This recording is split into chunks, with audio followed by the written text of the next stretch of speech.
Welcome to the Table Leadership Podcast, where everyone is invited to pull up a seat, and all leaders have a voice to contribute to the conversation. We're glad you could join us today. And now, your host, Cyon Edgerton.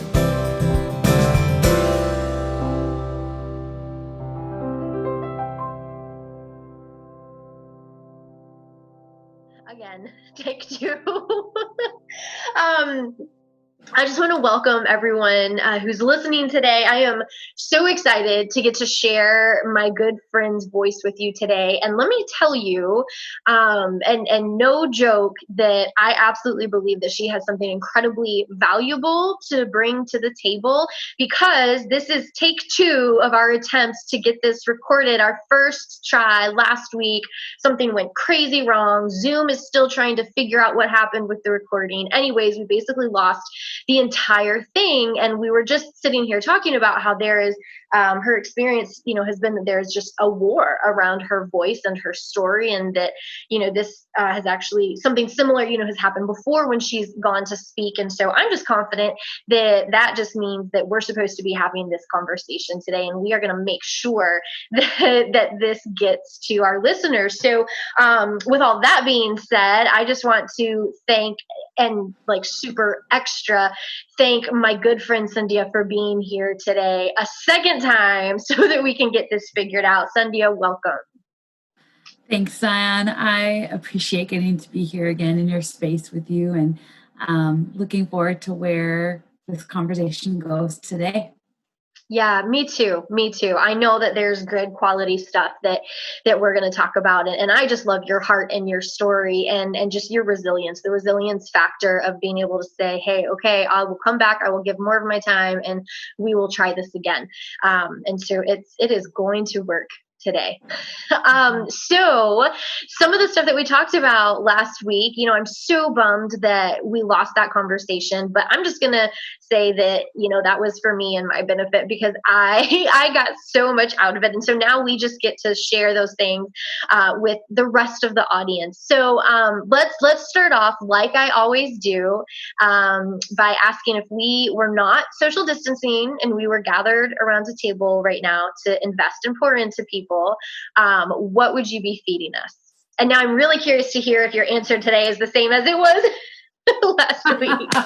It is the same, because I have a 2-track mind. So the first course would be a charcuterie board, a lovely charcuterie board with cheeses and grapes and veggies and dips and good glasses of wine and breads, and it would just be a massive charcuterie board. And then the second serving, whatever you call that, second course would be Indian food, which would be tikka masala and some homemade naan bread, along with some mango lassis for dessert. And so those would be my 2 food love languages: charcuterie boards and Indian food. Yum. And I told you last week, charcuterie is my love language. So you basically, anything you're ever doing, I will be there, because if there's going to be charcuterie, I will be there.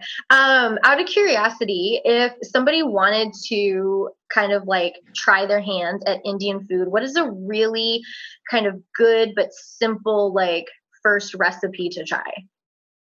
Yeah, I would say chicken makhani, which is also known as buttered chicken, or chicken tikka masala. Either one of those 2 would be very basic meals.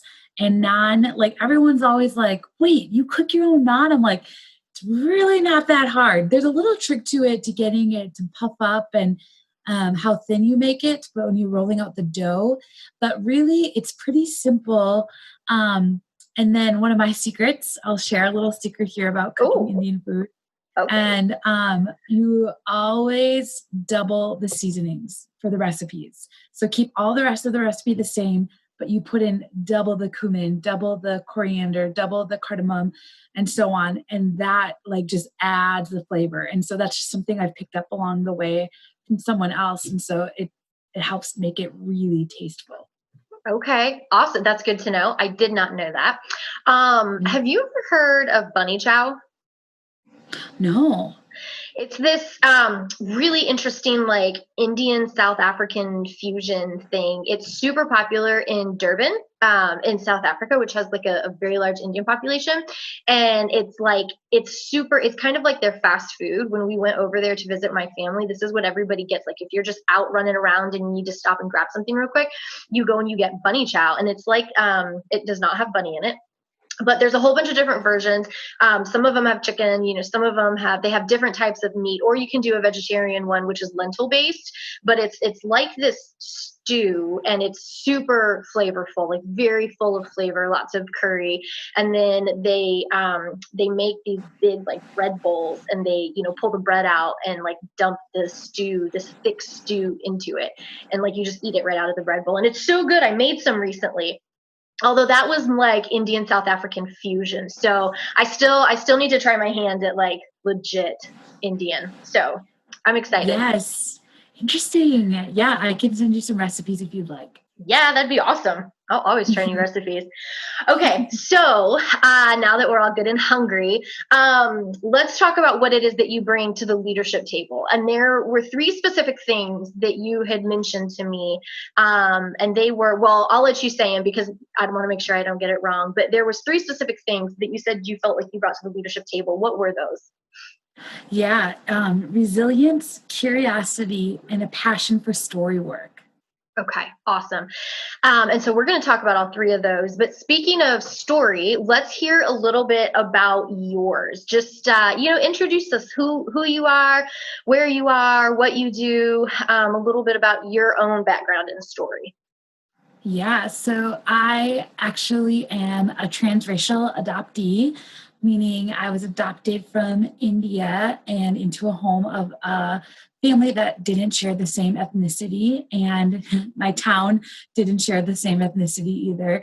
I was the only Indian girl growing up in my little white town, and I grew up in Wisconsin, have lived in the Midwest for a majority of my life, and currently, I serve with Cru, a college ministry at the University of Minnesota Twin Cities, and I get to mentor our students, lead Bible studies, and then on the side within Cru, I serve with the Lenses Institute, and so I get to help people walk through racial reconciliation, help them see, understand, and act toward biblical oneness and pursuing that.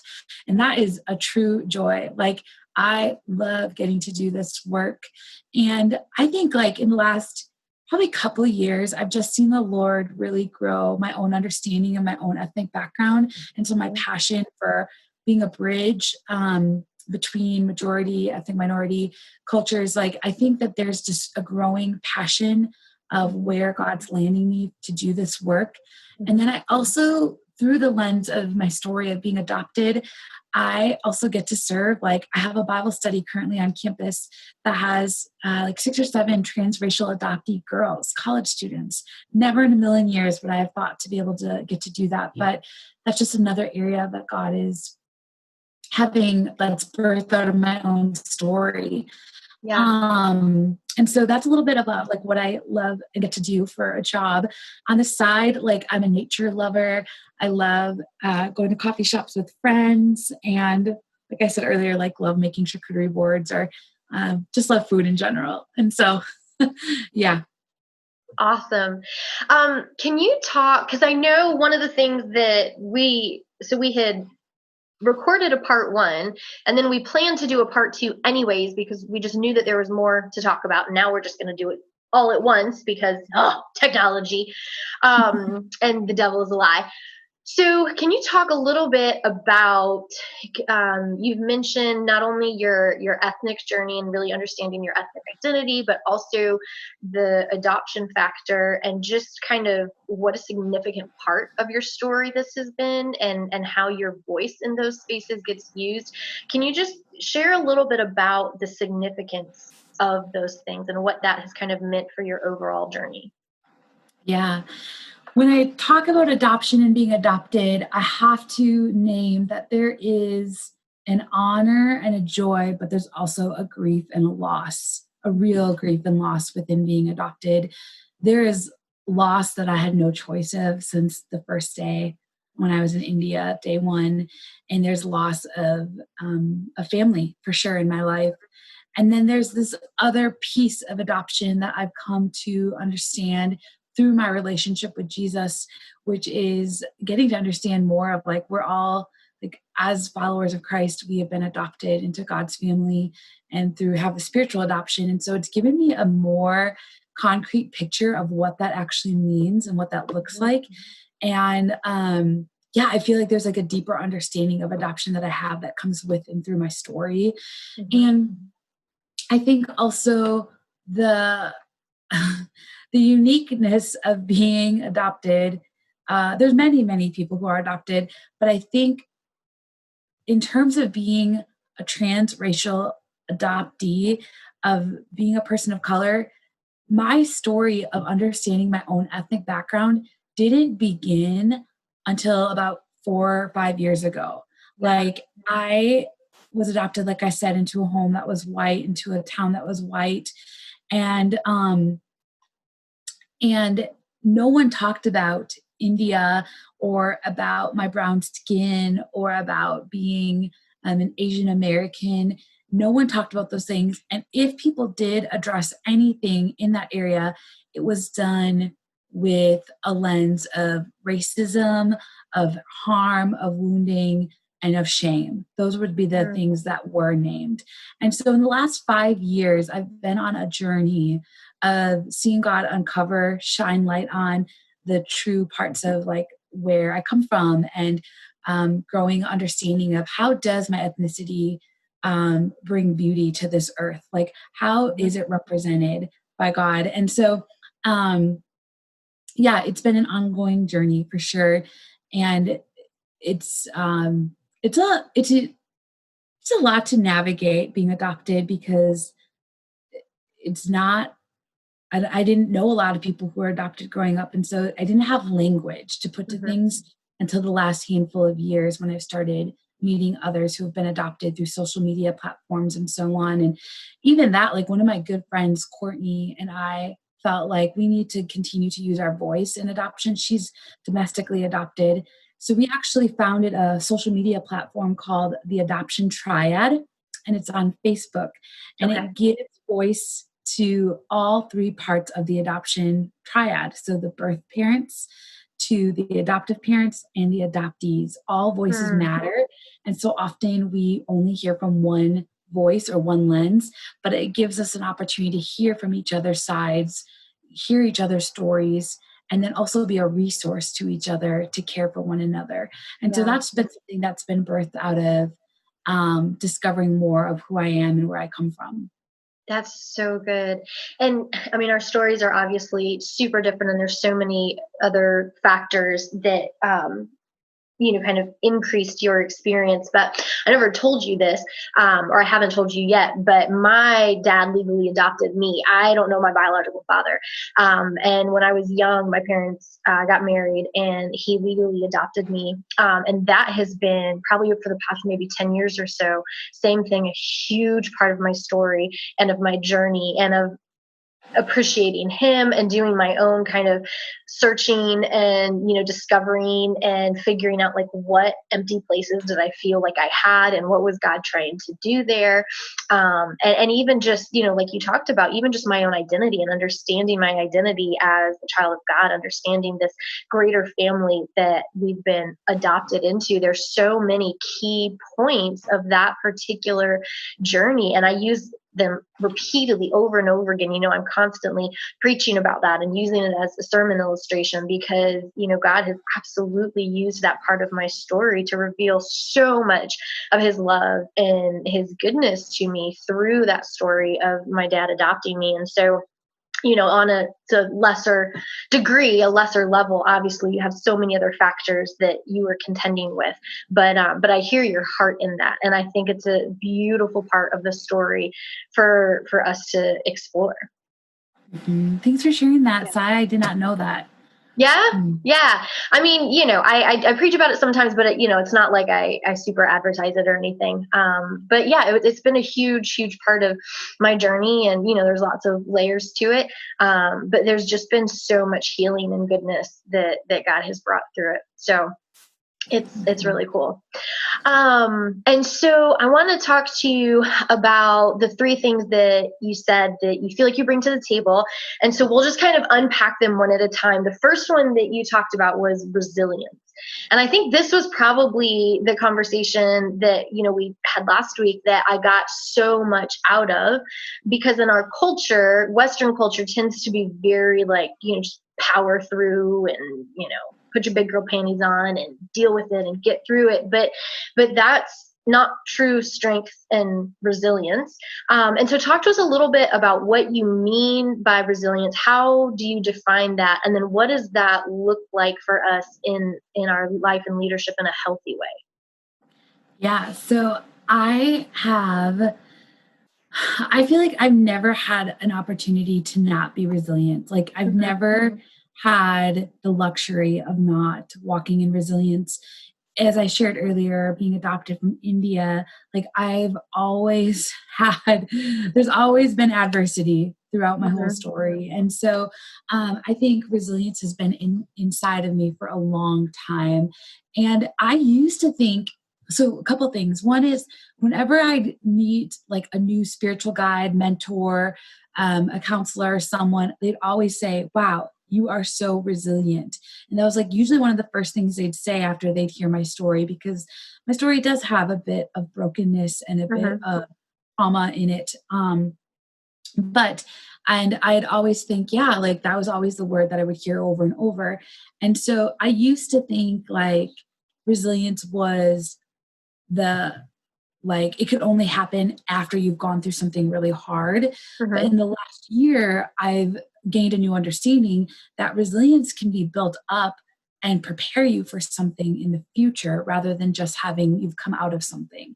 And so I actually enrolled in a course, and I just finished with it at the Allender Center in Seattle, and it was called the Resilient Leader Project certificate program.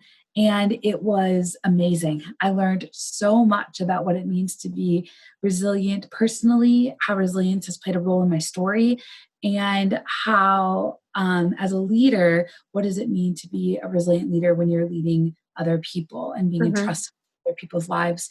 And so through that program, I feel like I've walked away understanding more of like, who are the people that have helped me be resilient? What has the context been of my own story of where resilience has come into play? I mean, there's so many things. I walked away from this program with a new definition that I'd love to share with you about what resilience is. This is my own definition based on what I've learned. And to me, resilience is the increased capacity to walk forward after a pause while caring for yourself following loss, brokenness, and adversity. It is tending to the disruption with rest and nourishment in the context of relationship. And yes, I say that because that's a post-traumatic, post-adversity time period, even though previously I said it also can be about something beforehand. I think the key here is rest and nourishment. After brokenness, whether you're a leader or not, you need rest and nourishment. And before you go into something, you need to have a rhythm of rest and nourishment in order to push through. And so I think that's something like they had this analogy at the Resilient Leaders Project where you're lifting weights. And it's good when you're lifting weights because you want to have that muscle growth and you want to, like, you're tearing muscle as you're lifting weights. But if you don't take a pause for a few days in between, just doing some hand, what do you call those? Barbells? Wait. Dumbbells. Right? Dumbbells. Yeah. Dumbbells. So if you don't it's obvious how much strength training I do. Like, yes. They're dumbbells, right? I don't know. Yes, I don't know. Those things. Those big heavy pieces of metal. Yes. If you don't take a break with those, you will cause damage and injury, and your muscle capacity won't grow. Same with when you go through experience of brokenness, fragmentation, loss. If you don't stop and take a pause and find rest and nourishment in the context of relationship, everything's about relationship, you're not going to increase your ability for resilience and moving forward. You will burn out and you will bottom out. And I think too many leaders don't know about rest and nourishment because, like, kind of what you said too, we're in a westernized culture, like do more, be more, all of these. And I think like leadership can't be based off of that because that's not serving ourselves, nor is it really serving the context of where we're leading in a helpful manner. Yeah. And I think so often it feels counterintuitive. We've got so much that we're doing and we're leaders and we're going to continue to push forward and, power through, and stopping feels really counterproductive and counterintuitive when we have this idea of leader. I think that's part of the problem too, is how we define leadership. And if we're defining leadership as constantly pushing something forward, that never gives us the space and the permission to stop and rest, like you said, even when we've gone through adversity or loss or a difficult situation. And so part of how we even define leadership, I think, needs to change. Leadership, in theory, it needs to be holistic. Leadership really needs to be more about what we're doing for ourselves as leaders so that we can not only push forward, but also, Joe Saxton says this all the time, retreat to advance, that we have to retreat in order to advance. And those moments of retreat are so key in building. And I think that's the other thing too, that I'm thinking as you're talking, is resilience is not just something we're born with. It's not like a personality trait that you either have or you don't have. We can grow our resilience. We can strengthen our resilience. And so talk a little bit more about that, and what a season of rest and nourishment and nurturing really looks like. What is it and what is it not? Mm-hmm. Yeah, I'm going to dial back on something you said as well about being a leader. When I think about being a leader, I think about someone who stewards their influence for others, for a greater story, for a greater good. And so I want to be aware of my influence. Am I influencing perhaps the student and staff that I get to lead to be people who just work? No, I do not want that.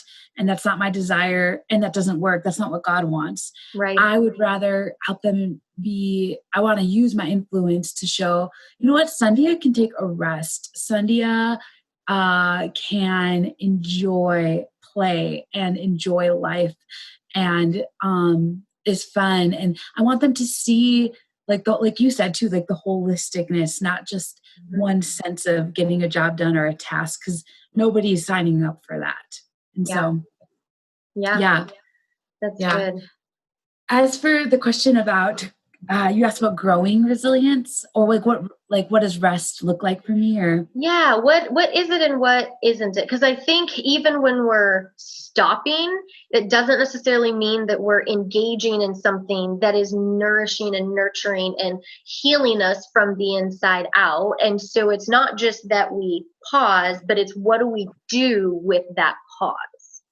Yeah. So when I first think about pausing, I immediately think of sitting on a couch and binge watching Netflix or something. Right. And I think sometimes I think a lot of my life, Netflix has not been around my whole life, but I think I used to think as long as you're not working and you're doing something, then you're fine, because then you can call that rest. But I think then we numb out and we lose ourselves. And I think rest is actually coming back to the heart of who we are and getting closer to the heart of like what's going on inside of us. That's what rest is. Rest is not checking out, because I think that there's been a theme in my life of like, well, I don't want to push into something hard. I don't want to have to do really hard work. So I'm going to check out. And I have come to learn that it's more about checking in with our heart. Where are we at? And so I'm about to approach a sabbatical coming up in the next week here for about a month.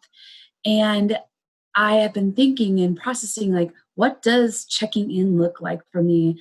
And I know that checking in is being outside, being in nature, going hiking, um, like, like being with people who are life-giving, cooking really good food, nourishing the senses that I have, that God's given me to delight in his creation and the goodness that he's prepared before me. And so I think that there's a difference there. And I think, yes, rest also can look like napping in my hammock for a couple hours. That is legit okay. But if it's not serving a purpose and really bringing true rest, I would question, is this just numbing out? And is this just checking out? Because when you check back in, you're not actually going to be refreshed. You're going to feel probably even more lethargic and more out of it. Yeah, that's good. That's good. I think we have to be so intentional to examine what we're doing in our pauses. And like you said, not just checking out, but actually the intention is that we check in with ourselves, that we check in with that question of, hey, how's your soul? And let's deal with that a little bit. So that's really good. And so the second thing that you talk about, so there's resilience, and then you talked about curiosity. And this one I really love, because I think this is just, this is so foundational. So talk to me about, when you say you bring curiosity to the table, what do you mean by that, and what does it look like? Yes. So ever since I was a little girl, I've always been filled with inquisitiveness. Like, I've always asked a lot of questions. Sometimes I'm like, oh my gosh, my poor teachers. I asked a bajillion questions, and not just questions about like homework, just like how the world worked or how people work. I just have always had a mind that's been wondering. And I think that that's a gift. I would call that a sweet gift that I've noticed. And I have had the opportunity, me and some of my friends from high school, from growing up, we've had opportunities to reconnect and rekindle our relationships. And some of the questions we've asked each other is like, what do you remember about each of us from our childhood? And it's been a fun question because we get to share, like, you remember this and you were like this. And across the board, people have said, like, you were always curious. You always ask questions. And I think there's probably borderline where I got too many questions because people are just like, stop. But I think that for leadership, it's important to continue to ask questions, to be curious about people, about people's stories, about where the ministry has been, where it's going. I think curiosity keeps us learning and keeps us in a spot where where the world still is bigger. There's still more to discover. Yeah. I never want to get to a point where I feel like I've figured it out, where I have it together, where I feel like, okay, like I have no more learning. There's a sign at the University of Minnesota in one of the public buildings, and it's a bright neon lighting, actually. And it says, today we are all students. And I love that sign because I want to walk past that sign every day and be reminded that I am still a student of my own story, a student of the world, a student of nature, a student of creation. And I think curiosity also is a good way to deflect things. Like, I think it can deflect anxiety. I think one of the things I learned in the Resilient Leaders Project about being a leader, is a resilient leader, is that when anxiety comes up, it is one thing to walk away and or run away actually and be like, I don't want to deal with it. It's a whole nother thing to actually lean into the anxiety and be curious about it. And I had never thought about it like this. And so let's just say there's some conflict on a team or in a relationship. Instead of being afraid of the anxiety and fleeing from it and ignoring it, what would it look like to actually lean into it and become curious and say, where have I tasted this anxiety before? Why does this feel familiar? What about the anxiety feels too big for me to carry? Where can this anxiety lead me closer to God's heart? And so that can actually diminish the feeling, the weight of anxiety when you actually engage in, and maybe even think, this anxiety is here. What might God be inviting me to in the midst of it that I wouldn't have been invited into without it? Yeah, that's good. And what really stands out to me, a couple different things, is that again, like with the resilience thing, it can feel so counterintuitive because, well, as a leader, I'm supposed to be leading people forward and I need to know the answers and have it all figured out. But really, we're just the ones as leaders setting the example. Like, hey, let's all walk together into curiosity. Let me lead you, not because I have all the answers or because I have it figured out or because I've got it right. Let me lead you because I have influence, like you said, over your life. And let's all walk together into curiosity. And I think the other thing too that stands out to me is how critical it is for us to maintain a posture of humility. And curiosity automatically puts us in a place of humility, to ask the questions, to be the student, to say, hey, I don't know it all. I don't have it all figured out. There are other ways to do it than my own. And I want to learn about those. I want to ask you a question about that. It immediately postures us in a place of humility, which I think is so critical for us as leaders. And the other thing that really stands out too is how important it is, because it's the opposite of judgment.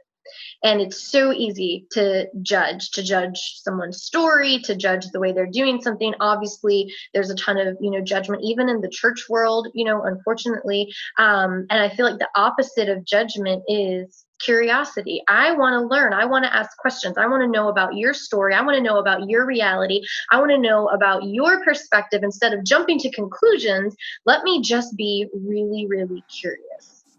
Mm-hmm. Yeah. And it's coming to my mind here as I'm sitting with college students who are sharing broken, vulnerable pieces of their journeys with me, Mm-hmm. and things that they are still walking through the shame of in their own journeys. I have seen curiosity be used to help them dismantle the shame, dismantle the fear of them sharing really hard things, where if they do share something, I become curious, like, how did that make you feel when that happened? Or can you tell me more about the first time that happened? Or where did that leave you when you went to that thing outside of God?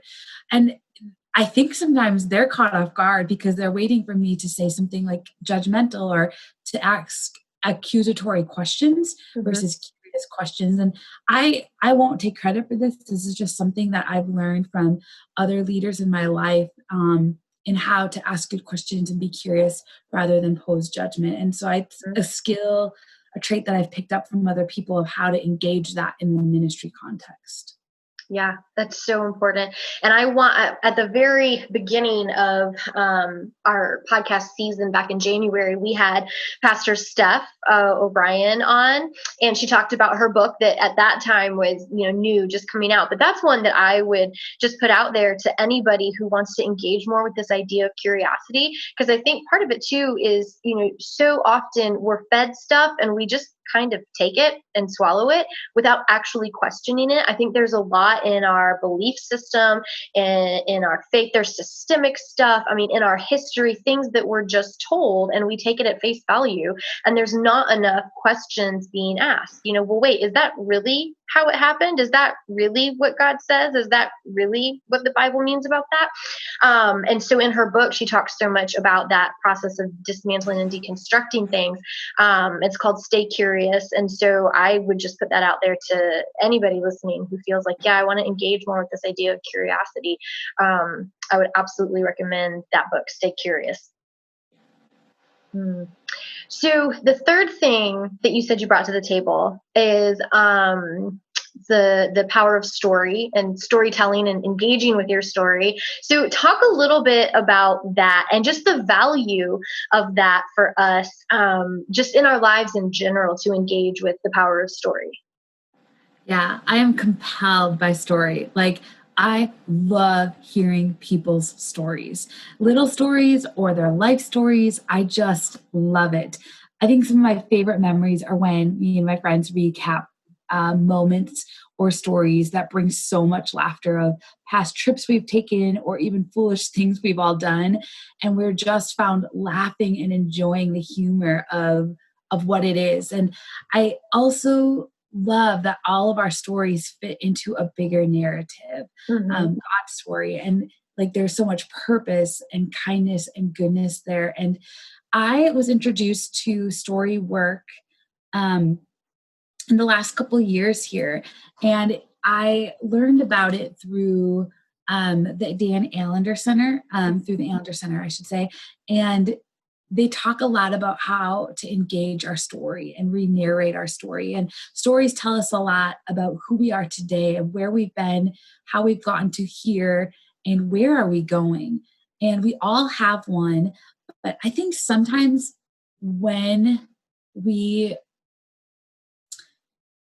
encounter brokenness, we encounter roadblocks or whatever it is, I think sometimes we can shut down our own story and we can close out pieces of it, and then that leads to us being stuck or kind of like missing out on being alive in what our story actually brings us. And in the last year, I've read through Parker Palmer's book, Let Your Life Speak. And there's a lot about story in that book and about coming alive to how God has written things into you. And I did a story intensive last year, and then I walked through something else called a story workshop through the Allender Center. And both places have taught me to look for, where is God at work? Where has God's glory been written into my journey? And where also is the enemy seeking to steal, kill, and destroy? And when I become curious about my own story and I look back and I invite people in with me, I have seen God transform pieces of it. I've seen healing happen. And I've even seen myself come more alive to places that I didn't even know were dead in me. And that is a passion that I carry, that I want to continue to do in the lives of people who are around me. And I just love it. You know, and what stands out to me is how valuable that is for every single one of us individually. I can't tell you how many people I have talked to, and, you know, and that's something that I often start when I'm making a new friendship. Oh, tell me your story. I want to hear your story.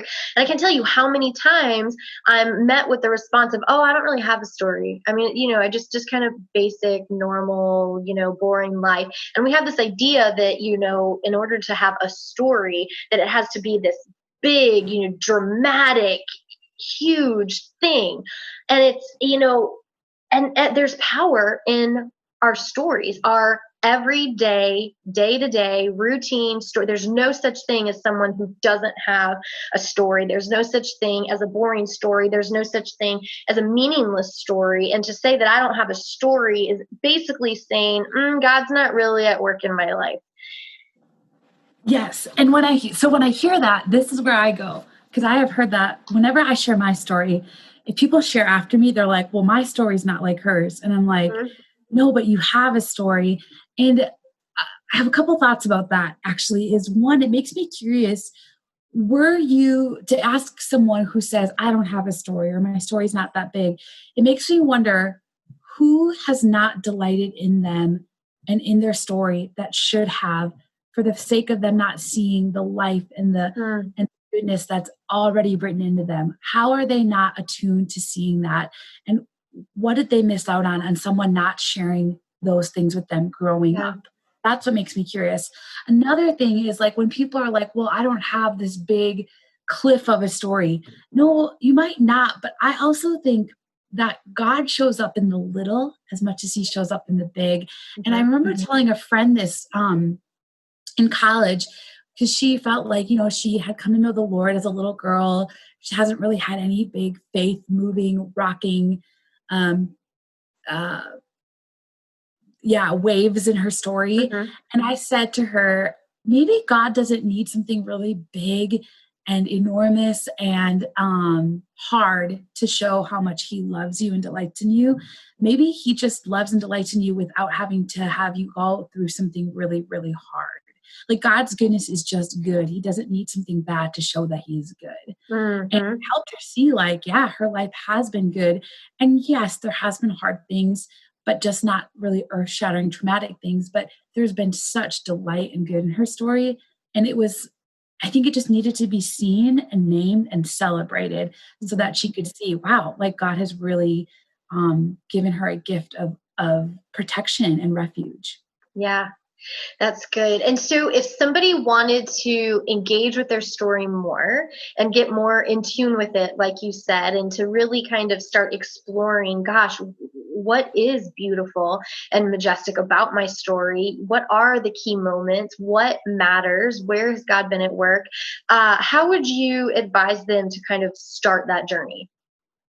Yeah. Well, I would say, first of all, like telling story in the context of relationship is super important. Mhm. And that's where healing shows up. Like what I just put this quote on Instagram yesterday. I think it's maybe from Brene Brown, but it's what's broken in relationship can only be healed in relationship. Mm.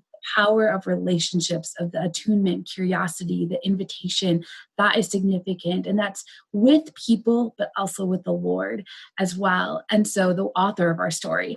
And so I would say a couple places that they could check out. One, check out the Allender Center Story Workshop. That they host them virtually, I think now, and they host them at a couple different locations. And that is a great 3-day place to engage your story, to learn more about what's going on there. The teaching is awesome. And if you want to take it even a step further and engage with a professional, maybe in like an intensive environment, I would say check out Restoration Counseling in Colorado. That is a great place. They talk story, they know story, and they have lots of people who are willing to engage and help. And be invited into your journey to help see where is God showing up and where are the places that you might be stuck, that you might need just a companion to walk with you. Yeah, that's great. Thank you for those recommendations. And so as we're wrapping up, we talked about so much today, your story and so many aspects of it that are just so beautiful and critical and influential. And then, of course, the idea of resilience and curiosity and story. And so with all of this considered, if there was one final piece of encouragement or advice, one last little prophetic word, I guess, for those that are listening, what is the last thing that you would like to say?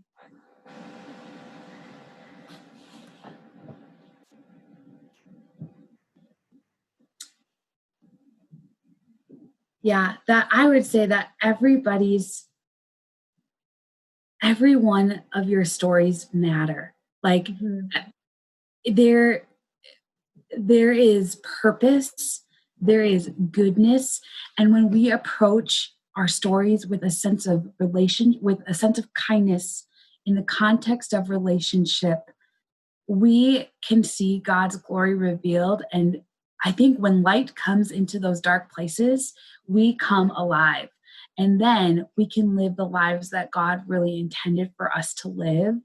And so as much as like I'm still on a journey of what it means to push into the dark places, it is worth inviting someone into the dark places of our story for the sake of getting unstuck, because God has way more for us than we could even imagine. And he wants us to engage in that, but it will take kindness and it will take curiosity and it will be all in the context of relationship. And it is so worth it. Like I could tell you for hours how glorious it really is when you do those things and how much more you can have out of life when you go there. And so that's what I would leave for you. That's so good. Well, you have just shared so much with us today. I mean, your own heart and your own story and just your willingness and your authenticity to open that up to all of us. We hold that very dearly.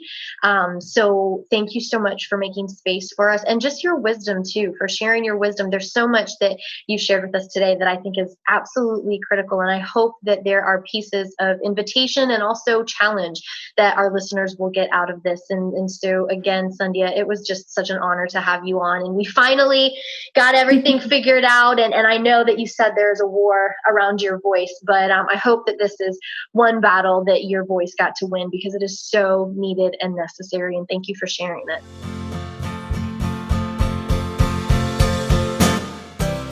Thanks for listening to the Table Leadership Podcast. Be sure to check out the show notes for links to the resources that were discussed at the table today and to connect with today's guest. Remember to subscribe to the Table Podcast and follow along on social media at The Table Leadership. Visit thetableleadership.com to learn more about current courses and coaching opportunities. And finally, you can connect with me, your host, at sionedgerton.com or on social media at sionedgerton. I look forward to the next time that you pull up a seat at the table.